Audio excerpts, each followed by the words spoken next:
hri.ie or follow the new Twitter account at HRI Racing and the hashtag Every Racing Moment. Our guests this week are Jack and Paddy Kennedy. Lads, you're both very welcome. Thanks for joining us. Thanks for having us. How are you getting on? Good, yeah, not too bad. Are you fitting well? Is your both arms working? Can you? Yeah, getting there now. I should be back in another 10 days or so. So you broke a collarbone. Collarbone, yeah. That was the second time I done it, so they operated on it this time. But all seems to be going well anyway. Yeah. Is that putting a plate in to make sure it doesn't happen again? Yeah. So you've got to get a letter for going through airports now. Yeah. It's that feels good now anyway. So hopefully that'll be the last of the injuries for a while anyway. What happened? How did it happen? Just a fall in Punchestown in a novice chase. Simple enough foul fall, but whatever way I landed on it, it broke again.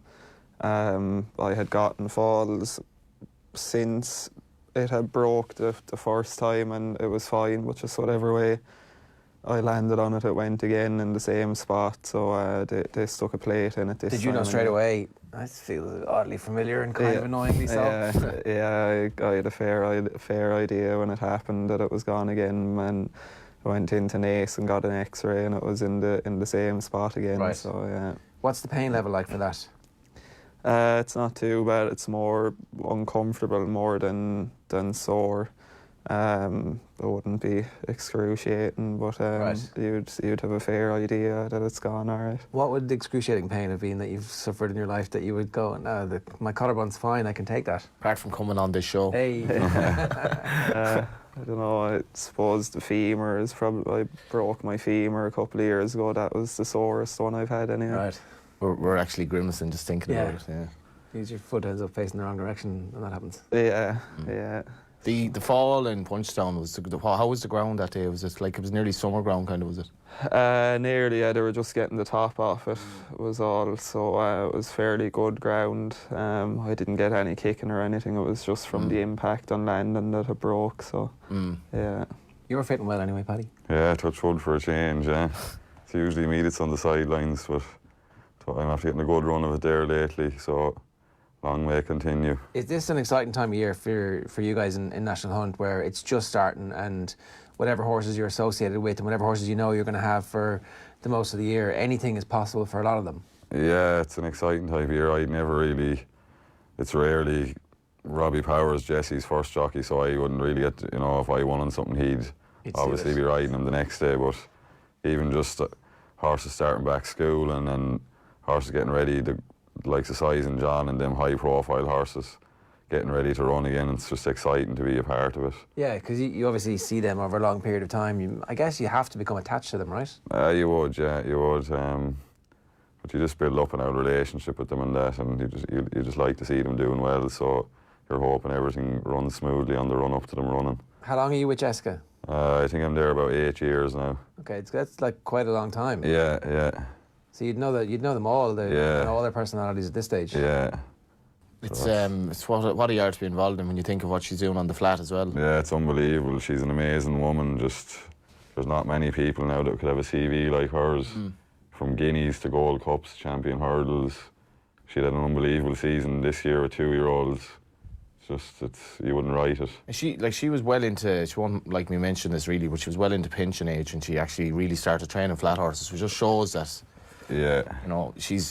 You wouldn't call her a veteran trainer, but it's like she was quite late in the game and now she's training classic winners. Yeah, you'd consider her one of the best in the world, so. And it's funny the dual purpose trainers we have in this country, like Joseph and Jessica in particular, who are proper dual purpose, and Willie then would kind of concentrate horses on the flat when in the good staying handicaps. But the two of them, Joseph liked to be the only European winner at the Breeders' Cup, and then within a couple of days to very nearly win the Melbourne Cup, and then go to Navan and Naas tomorrow with a host of chances. And Jesse's remarkable as well in that regard. We should be very proud of them. Yeah, definitely. Yeah. How can they do it though? What's the ability to train horses over different disciplines? It's just I couldn't put my finger on it, to be honest with you. It's just properly organising it and having the mentality to train horses differently, Also just having the eye, I think. Yeah. Like that. a lot of trainers would say there isn't a great deal of difference. Like, you know, you get the horses fit and obviously you work them faster or whatever, but she's a remarkable horsewoman. Like, I don't know how you found her, like, but how did you even get the job there? How did that work? It ended up, I ended up there by accident. I was in Desi Uses and I broke my collarbone. It's kind of early on in the summer. It's the collarbone section of the show. Yeah. And I got back, I was out for whatever it was, 5 or 6 weeks. And Desi was quiet, obviously, because he was solely National Hunt. And he said there was nothing there for another few weeks. And I'd be very good friends with Mark Bolger. He was in Jesse's at the time. And a lot of Jesse's staff take holidays for Galway. They go down there for the week and whatever.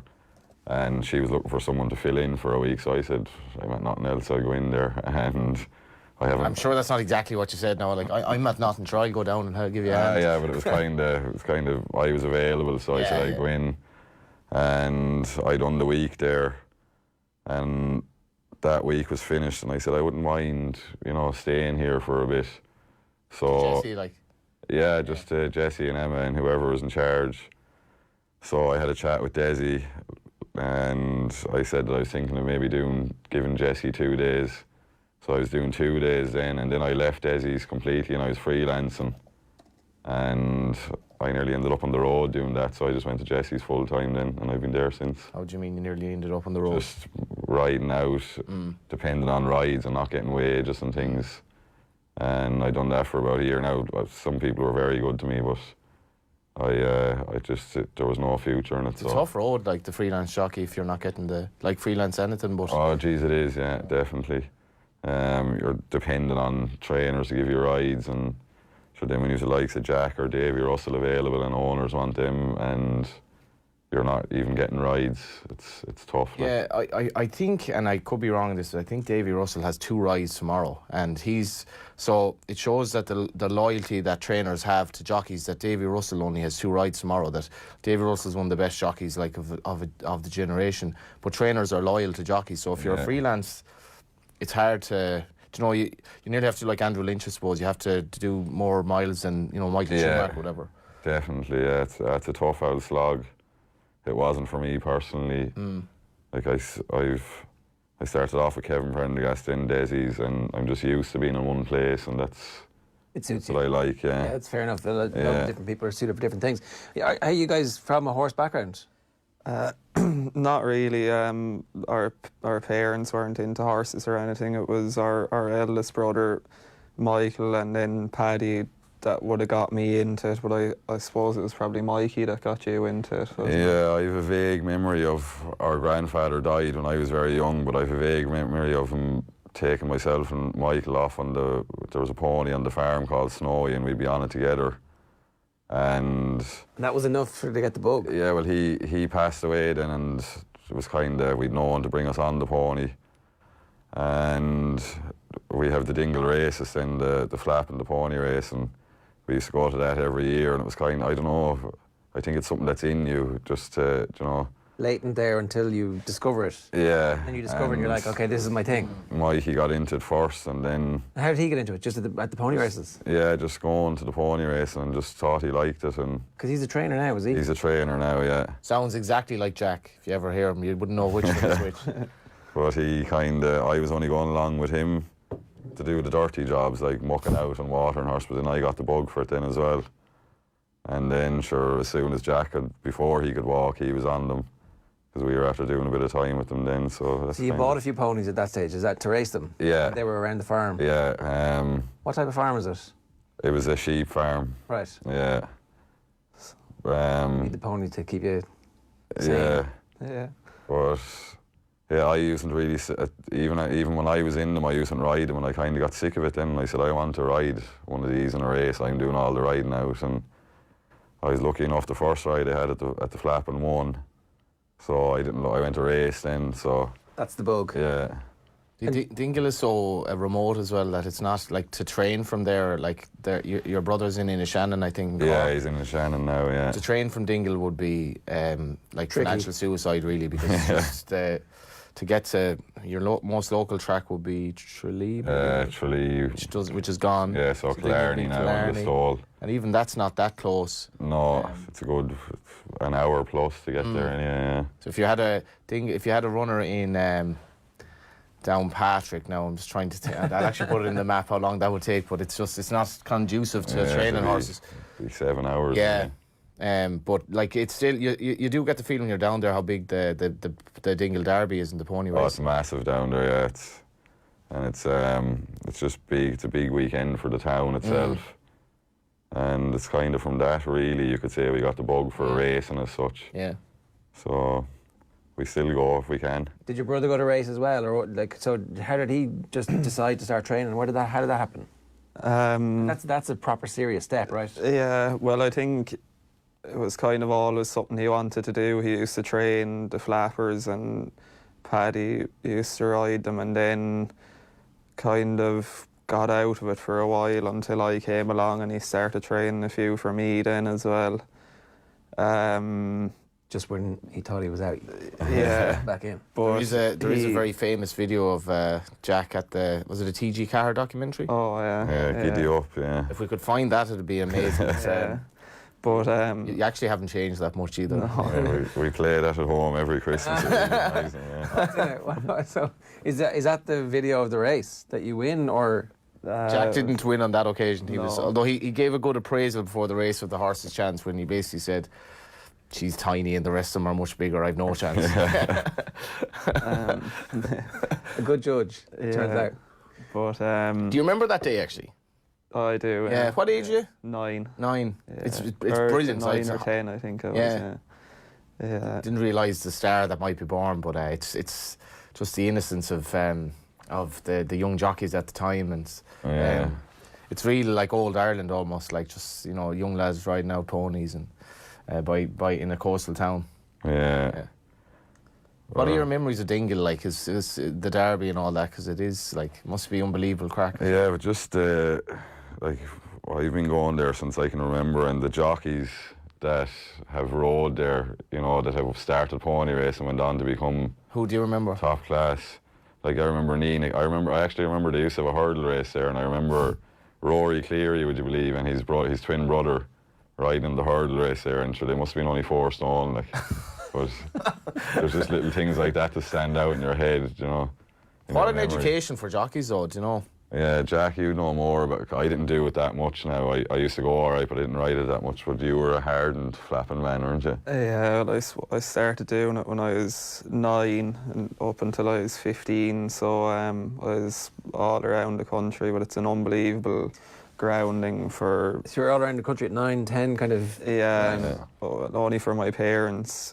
I couldn't have done it, obviously. They brought me around every weekend, and... With your own ponies, is that how it works? Yeah, well, I started off with my own pony and then kind of started riding for other people, and ended up then that we had 8 or 9 horses at home ourselves. We didn't own them all, but we were training them for people, and I was kind of tied up with them. If I could ride for someone else, then if I was available, I would. I used to ride a lot for the Finnertys as well, from Roscommon, and Jerry Daly from Cork. If I could ride for them, I would, but I was kind of tied up with our own horses That's not your towards the average end of it. childhood. Like No, you'd I've a obviously had some retained owner success. at the age of 12. Exactly. So you must have been good at that stage, yeah? I was winning? riding good horses as well, though. But When do you notice though that you're getting, because like you're so, in terms of your physical development and your mental development, you're so there must have been an awful difference from 9 to 15. Do you know what I mean? yeah, there was. I suppose I started off on the smaller ponies and worked my way up to the horses, then up to the open horse race. I probably started riding in them when I was 12 maybe, and obviously I was grown, and I suppose the little bit taller and stuff I got, I was probably able to tidy myself up a lot more. I kind of fitted horses. I don't know, it sounds funny, but I fitted on a horse better when I grew a bit. and like the flapping is very good for people starting out. Like, you go and have your first ride on the track, then you'd like to think that you don't really look out of place. Like, Well, his first ride at the track was in the Tipperary Cup on a horse called Tagliatelle. But I always remember it that you probably just turned 16, or not long turned 16. Yeah. But what I remember about it was that he was 6-4 favourite on a jockey who'd never ridden before, but his reputation was so good from the pony circuit. And I remember just looking at him and thinking, like, this was a duck to water, but it wasn't, because he'd already been in the water many times. Yeah, 10,000 hours were done. Yeah. Yeah. You know, but I think another thing worth mentioning is Daniel MacDonald's piece with Jack Byrne recently, where he spoke about his parents, and when we had Reece McClenaghan, the gymnast, in, who spoke about how when he was so young his parents had to do so much for him to make him realise his dream. Like, the parents to bring a young lad all over the country, I don't think that should be noticed. I think when I was a kid and playing football, or trying to play football, I used to always feel a bit sorry for the kids whose parents just didn't really seem to take any interest, and these could be really good players, and I think their parents should never be forgotten in time. Oh, no. The story of you guys, like, What our mother and father done for Jack was, geez, they covered something. There was a weekend, he went to Cork, Donegal and Galway or something all in the one weekend. Yeah, it was a bank holiday weekend. I think we were in Ballantrae in Donegal on the Saturday, Dunmanway in Cork on the Sunday, and actually that's one for the A Road Watch now. Ballantrae to Dunmanway. Ballyconneely in Connemara somewhere, I think it was, on the Monday. Any winners? But I can't remember. I probably had a few. A great weekend, though. Yeah. But like, you're not doing it for profit. There's no money in it. Like, It was an education. Yeah, it's just Jack wants to be a jockey, and this is what he wants to do now. So if he needs to be brought there, we'll bring him there, and if he needs to be brought. It's just, but it is your parents. Like, if your parents took no interest in you, or had their own issues going on, and sort of let the kids to themselves, like, they probably wouldn't be sitting here today, you know. Yeah. You wouldn't have this dodgy collarbone either, having said that. But I definitely think that's something that, you know, there's that great piece that Shane Keegan wrote recently as well, where he was talking about being, he actually wrote a piece earlier in the year, but he was talking about being at a game and trying to spot the parents of the kids and how they behave, and he found like that the best player on the pitch, he couldn't spot his dad because he was just quiet in the corner, and I think it's so important in your development as a young kid. Like, yeah, once you're not forced, and just let it happen naturally. Support it. Yeah. So you wanted to be a jockey from fairly early on, and that was quite clear. Yeah, I remember, I think I'd say I was only 4. I remember on and on to my parents about getting riding lessons, and they said, oh, we'll go next week. They kept putting it off. They thought it was a phase I was going through, but I kept on to them anyway and got them eventually. I remember before Jack had ever ridden a horse or owned a horse, it was coming up to Christmas, and Mum and Dad asked him, what do you want off Santi? And he said he wanted a set of blinkers. So we were saying, what do you want? Like, you've nothing to put the blinkers on. I'll put them on myself. And he used to make little jumps in the hallway at home, and he'd just be dreaming. He was in the Grand National, he'd be up and down the hall like a shot, jumping these little jumps. And it's pretty amazing that comes true then, isn't it? Yeah. Yeah, I'm sure I've had an awful lot of help along the way.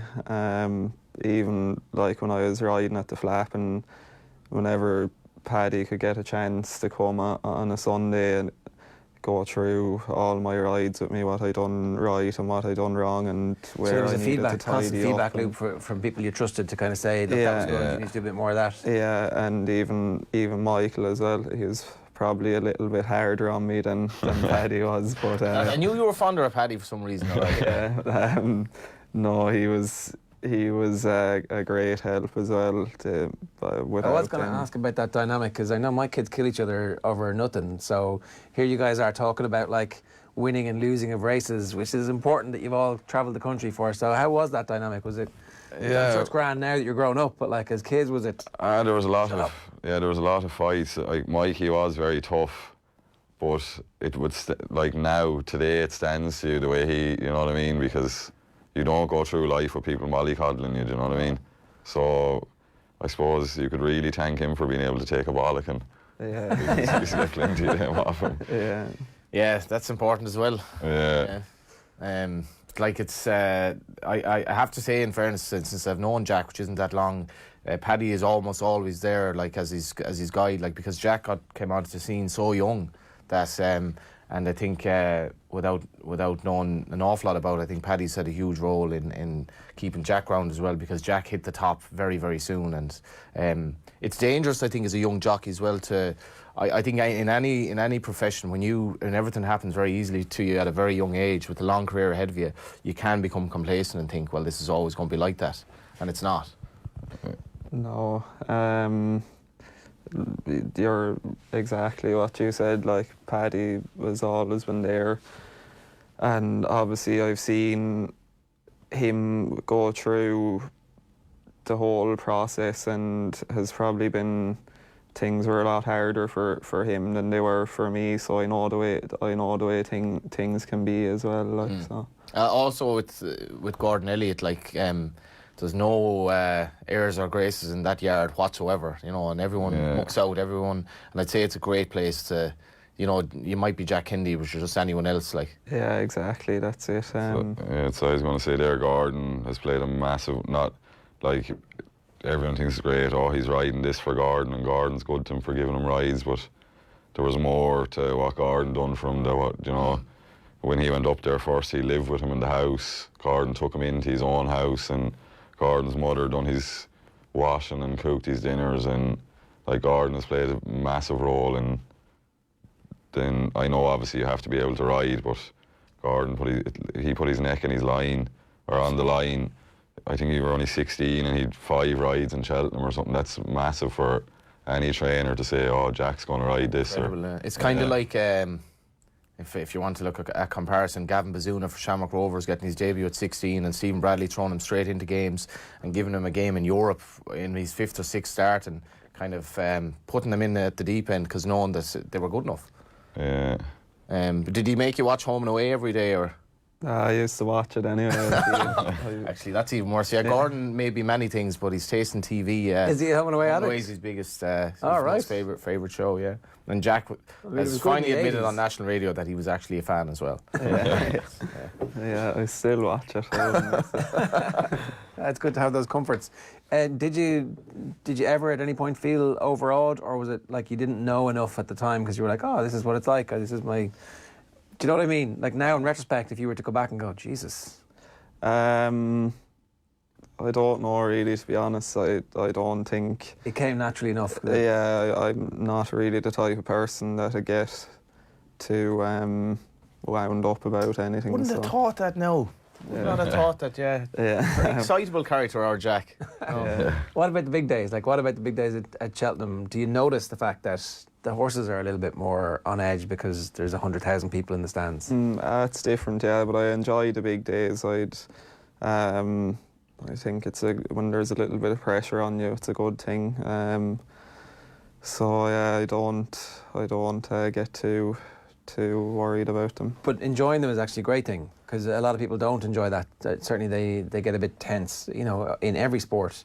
And we see this in every sport, that the big occasions gets to great teams, like loads of great teams have choked. Penalty takers shouldn't miss penalties, but they do because of pressure. Loads of great individuals have choked. But to be able to enjoy the big things and notice this is a bigger thing, I'm going to actually enjoy it, that's a bit of a gift. Yeah, I don't know, I think it's just the way I am. There's nothing that I do or anything that's different, but it's just the way I am. And what do you remember now from your 5.5 years as a professional? What are the individual occasions, or do you remember any of them as individual occasions at all? I do, obviously, like the winners in Cheltenham, they're unbelievable, and 2 winners in Aintree last year. Like the winners on them big days, you'd obviously get a different sort of a buzz off them. And do you remember the whole race and the build up to those races? And is it that kind of type of memory you have, or is it just I felt good after that day's racing? No, the build up as well. I suppose my first winner in Cheltenham was Lebeck, and there was obviously there was no pressure at all. It was a case of, sure, if he jumps off, he'll have a chance. Lake is the horse that wouldn't start. Yeah. He, like, so famous. You could actually write a book on LeBake. Yeah. And What a character.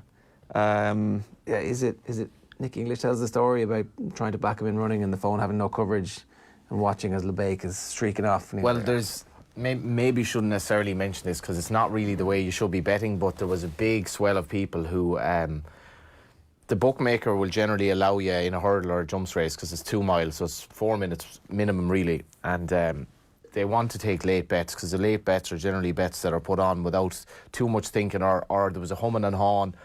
Yeah, sure, you know, grand, I'll put a tenner on the favourite. But with LeBake's chance, like, he literally had about a 33% chance of jumping off. So he was about like 40 to 1, we'll say. But once he jumped off, he was effectively now a 10 to 1 chance. So people went up to the counter, LeBake, SP or whatever, you get SP, but it was 25 to 1 on a horse that was effectively a lot shorter. And he won like an odds-on shot, and he beat Mellon, who was making his chase debut this weekend. Yeah, but I knew, like, if he did jump off, I had a fair chance, but I suppose it was 50-50 whether he would or not. So what are your excitement levels when he does jump off then? Like, also, he's a strong traveller. Like, yeah, your horse give you a great feel, I'd say. Yeah, I remember it was kind of relief. I said, right, I've a chance here now, and he done the job anyway. But then the year after, I suppose I went there with kind of more high profile rides. There was pressure, there was added pressure with them, but I had a great year that year, so yeah, they're the best days, obviously. Yeah. The days are when there is a bit of pressure and it pays off. They're the best. Yeah. Because there's been so much work to get to a point where you have the good horse and the expectation. Yeah. With Sam Crow as well, because, you know, like, people have been talking about him for whatever, like a year at that stage. He was so, like, there's an awful lot of money on a horse like that. In fairness, he's an odds-on favourite, and Jack's riding him, and it's kind of a, if not a lose-lose situation, there is a lot of pressure. You're just expected to deliver. Yeah, that's it. Everyone's watching you, but at the end of the day, it's a horse race, and they're not machines. Yeah. Things can go wrong, so that's the way I'd look at it anyway. It doesn't, pressure wouldn't really affect me that much. Would it bother you, Paddy, if he were riding in, obviously you've ridden big races as well, but if he's riding the likes of Sam Crow, would you be particularly worried that? Not really, because I know him all my life, and I know the way he approaches things, and he's just laid back about it. Like, I know you can be too laid back, but I think on the big occasion it just brings him to the level he's supposed to be at all the time, do you know what I mean? But no, I know he knows what he's doing, and the majority of the time with them top class jockeys, it's not their fault. As Jack said, it's a horse race. They're not machine, do you know what I mean? Yeah. And the other thing is, like, you've got loads of improving to do. I don't know if you believe this now, because you're probably like, well, no, experience is overrated. But history would teach us that, like, very few people peak at your age. They continue to get better. They layer on new information and knowledge and tactics and all that kind of stuff, and just an understanding of how everybody else in the field is working. Yeah, exactly. Like, I obviously know I've a lot of improving to do, and you never stop learning. So how do you learn? Like, as a jockey, what is it about? Is it like studying form of other horses? Is it watching for tells from other jockeys about when they're going to go? What is it you're looking for? Everything. You can improve on everything. You can never stop improving. So obviously I'm only riding probably four years, so there's a lot of things that I can brush up on and get better. Like mentality, physical, diet, all that kind of stuff. Are you getting injured? Well, that's probably, if I can do that, that'd be great. But does it get into your head at all, Jack? That because if you start, like, if you ever, obviously if you lose your bottle, you're gone. But like, does it ever get into your head, like, mentally, that, like, I just can't get injured again, like, this can't happen, because it must be all, especially like last weekend where Gordon had 7 winners, I think, at Down Royal, missing out on proper horses this weekend as well, like, so it is frustrating, obviously.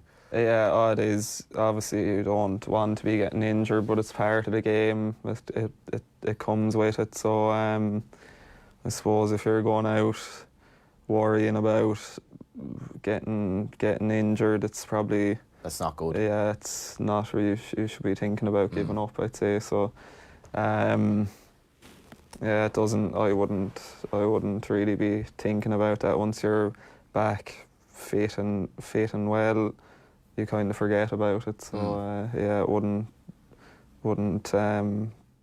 be something that would go through my head at all. Yeah. What about weight? Is that an issue at all? Is diet something you have to be careful of? No, I'm fairly lucky. I'd be 10 stone, so that I'd be happy enough at that weight. Probably still have a little bit of growing or filling out to do, so I probably would want to be watching it a little bit until I get a bit older. But and are you into that science of exercise and physiology and food, or are you just eating what you want? And I wouldn't be very strict on what I eat, but you have a couple of years to worry about that. Yeah. So I kind of just taking it as it comes. Tom Malone, our colleague here, has done a piece on 5 to watch from Gordon Elliott's yard. It's up on the offtheball.com website. He's got a possible dark horse, which his first line says this might not actually be that much of a dark horse because it's Abracadabras. Runs at the weekend? Yeah. How good a horse is this? Is this somebody we should be watching all year? I think so. He was very impressive in Gorn. Probably could do with brushing up on his jumping a little bit. You rode him that day, did you? Yeah. The exact line is he jumped a bit novice with Jack first time out at Gorn. So. Very, very sloppy early on the race. Yeah, but I suppose you can forgive him for that. It was his first run over hurdles, so there should be plenty of improvement. It's a cracking race on Sunday, actually. Yeah, I don't know it's hard to know what sort of a level he'll end up at. There's definitely plenty to come from him anyway. But there's probably his jumping will have to improve. But he's a very nice horse, yeah. Just listen off the horses that are there. It's Sam Crow, Envoy Alain, Apple Jade, Care Sublime, Battle Over Diane. It's not a bad roster of horses. That Alone Road.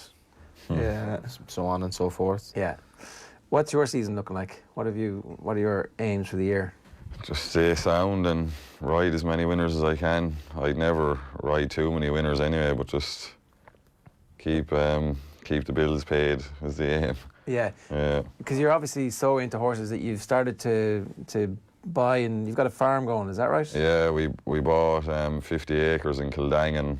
It's about a year and a half ago now, is it? And the two of you. Yeah. So we set up a breaking and pre-training business out of it, and touch wood, things are going very well at the minute. 50 acres in Kildangan. Yeah. Not going too bad, lads. Oh, no. Yeah. Nice part of the world. Yeah. Yeah, it's nice out there, yeah. So it's a work in progress at the minute, but hopefully when we get a finish in that, it'll be all. Is there going to be another brotherly rivalry in the trainer ranks like Donnacha and Joseph? I don't think I'd go down that route unless you think about it. Yeah, that's not something that I've thought of yet, but I wouldn't rule it out either. Obviously, going to focus on the riding, obviously, for the next hopefully another long time. Yeah, but it's nice to have something there that we can have set up for when the day does come.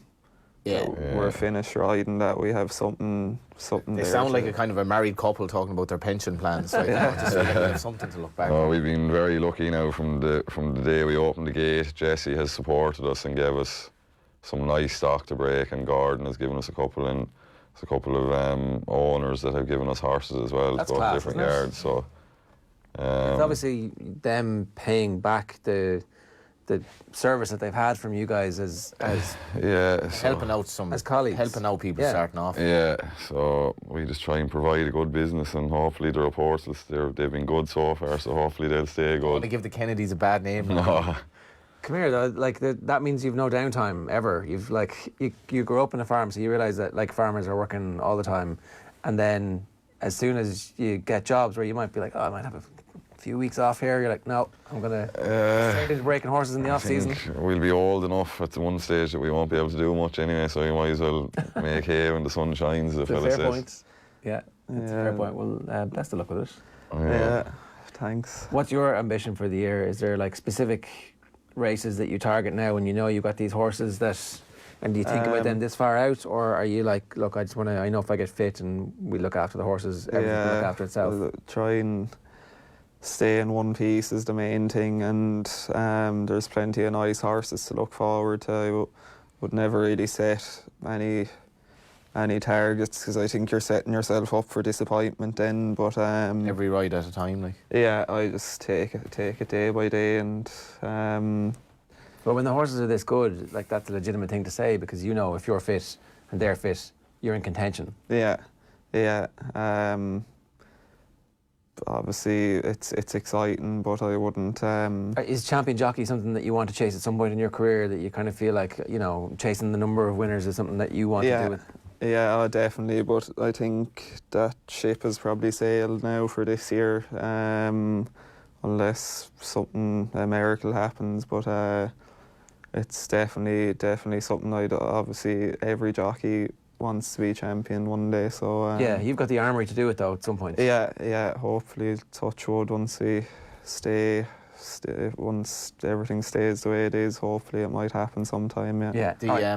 Sorry, Jared. Go on, Obviously, the jockey situation with Jig and Sound has been given a bit of air, like, because Davy Russell isn't maybe riding as much as he did. But I think the byproduct of that, which hasn't been mentioned, is Keith Donoghue and the links that we had. Obviously, Donnacha O'Brien in talking about his weight, but the link, like, Keith Donoghue is riding, like Sam Crow. He's riding in Viala now. He's riding him at home, but he's riding these very, very good horses. And like, I do remember when Keith had a winner at Cheltenham, his first winner at Cheltenham, how he he had to run about 50 miles a week just to keep his weight down, and he wasn't riding very good horses at the track necessarily. And I think it does deserve a mention how, not only that, but what a good horseman he is. Yeah, he's unbelievable, and he's a great help to me as well in Gordon's. He does all the schooling in there with the horses and stuff, so I'm able to go to him about certain horses that he's schooled or whatever, and he'll tell you about them. And he does a great job schooling them as well. As everyone knows, he's an unbelievable horseman. So when he's after schooling one, they're usually very good. Is there an appreciation in the yard about how special Malone Road and Invoyallen could be? There is. They're very exciting. Hopefully, once they stay sound, they'll prove how good they are. Yeah. I'd say you try not to get too excited until they've actually done stuff, because you know how fickle the game is. Yeah, that's it. Well, it was strange that they were both Cheveley Park horses, like, to go over jumps but Malone Road, the first day I saw him in Down Royal, I couldn't believe he was a point-to-point horse, because they went about 3 miles an hour for most of the race, and then he just produced this burst of speed. And then Invoyallen came along and wasn't necessarily initially as impressive, but what he did over hurdles the other day, I thought, his jump at the second last, absolutely breathtaking stuff. And hopefully you'll be riding them in due course. Yeah, well, I'd say I'd love to get a go on him, but he's Davy Russell's ride, I'd say. But even just to be associated with horses like that in Gordon's is unbelievable. They're very exciting. What you make of Sam Crow? He was very good. Yeah, he jumped great. Looked to be back to himself. I know he probably didn't beat a whole lot, but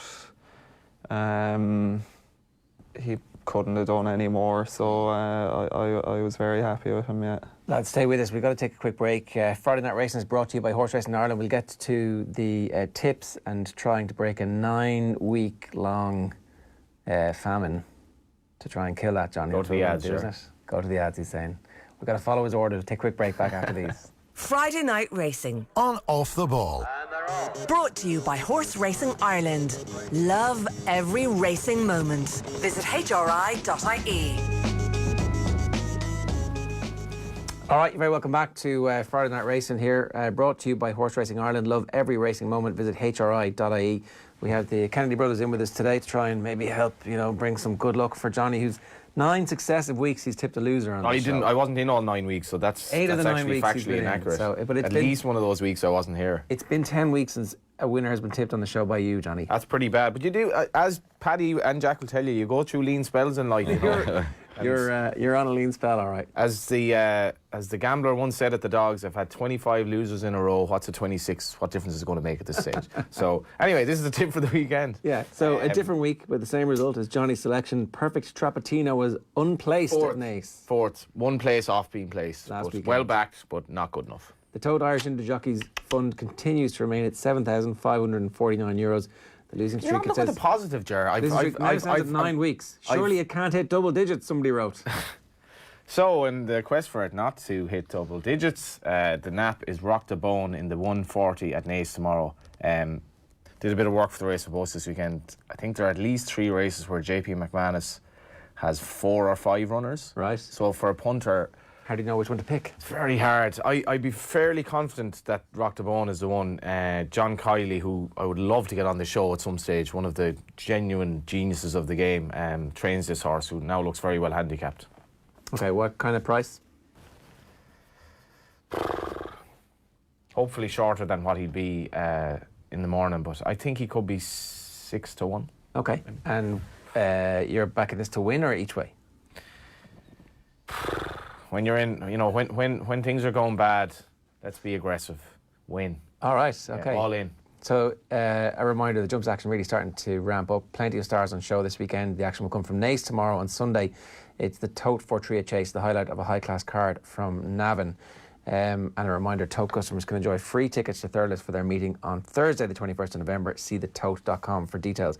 So, are we going to talk about some of these races at... We can. November is obviously a very depressing month. The clocks have gone back. The weather on Monday was like probably the worst weather we've had nearly all year. You know, I was speaking to Donnacha O'Brien for a piece yesterday. I was looking out the window. It was so miserable, and he was in Sandy Lane in Barbados in 30 degrees. Enjoyed that, Donnacha. But anyway, to make a long story short, this weekend's racing and the weather today will put you in far better form, and it's cracking racing. Sunday's going to be good weather, apparently. Tomorrow's bad, Sunday's good. The only thing missing at Navan is the boy Jack Kennedy, who could have a good book of mounts, but in his absence, Abracadabras will be ridden by Robbie Power, who's getting some nice opportunities as well, which, you know, Jack's not going to comment on this, but the fact that Robbie Power is riding horses that, you know, David Russell could presumably be riding will only add to the whole intrigue about why David Russell isn't riding all these horses. And Eddie O'Leary's like, we don't have a retained jockey. I don't know what the fuss is about. But Richie Forrestal had an article in the Race Post about it yesterday. So it is definitely one of the talking points of... Anyway, Robbie's riding. I like latest exhibition in that race. 12:35. The 105, Apple's Shade. No Jack Kennedy. 9 to 4 on, it looks like at this point. What's Maybe going to even happen, more. Jack? You're better off telling them than me. Yeah, I'd much rather be on her back than watching her anyway, that's for sure. She's won the race last few years running, so she'll probably take all the beating again. A race that Solarina used to run in back in the day. If I have the stats here, she won it twice in a row. Lissa Pueri, brilliant mare, won it. Limestone Lad won it.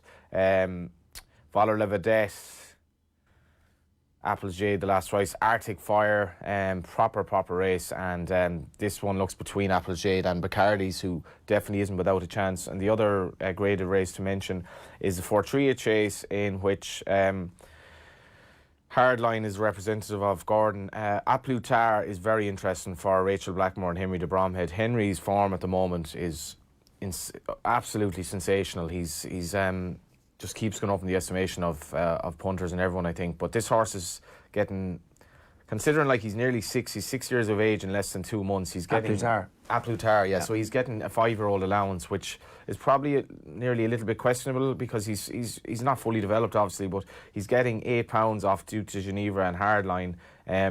Now they were among the novices last season. Duke de Geneva obviously won at Cheltenham. I don't think he won much of a race, to be honest. I think A Plus Tard, who also won at Cheltenham, has a massive chance. That's a small field, but a great race. Like the 5 runners there, Ballyosheen, proper good horse. Dr. Phoenix rated 145, good horse in his day. Hardline, he's a bit of... like a typical Arcadio kind of strong travelling horse. Duke Geneva, proper 162 rated. It's very, very good renewal of the race, and obviously 3 of them second season novices, really adding to the intrigue. But I think A Plutard will be very popular. Paddy, give us some horses that we might not know about in the yard that you think we should be looking forward to hearing. There's a horse there that I like an awful lot. I have from the day he came into the yard. The Size and Potsy is his name. He won a bumper in Leopardstown first time out. He went a bit weak after that, but still ran well in the sales. Bumper in Fairy House. He ran over hurdles last year in Gore, and he ran poor, but there was an issue with his back, and he seems to be back right now. He should be running kind of Christmas or just after it. Size and Potsy. And where do you think, where's the potential final pointer? I just think he's very, very good. He's a potential Grade 1 horse, I think. Okay, right. This is why we got them on the show. Yeah, I'd say Sarah's already foregone any consideration for the listeners, and he's just thinking, remember the name, remember the name. We can listen back on podcast, of course, on the Go Loud app. It's a perfect way for everybody to get the information back afterwards. Absolutely, and regurgitate it, and remember these horses for the future. Yeah. So I like him, and there's another horse there. He won a pint of pine for Peter Fahey. Gold was his name. I think he could be very good as well. Proper trainer. Peter Fahey, yeah, he's shrewd, yeah. Nice fella as well. Yeah, Jesse's got a lot of nice horses, young horses coming through now, and I know it's a like which of your children is the favourite kind of this time of the year, for especially before they've all kind of got out and seen them. What about you, Jack? Is there anything else in the yard? I mean, come on, Jack. None of this dancing around the bush now. Give us something.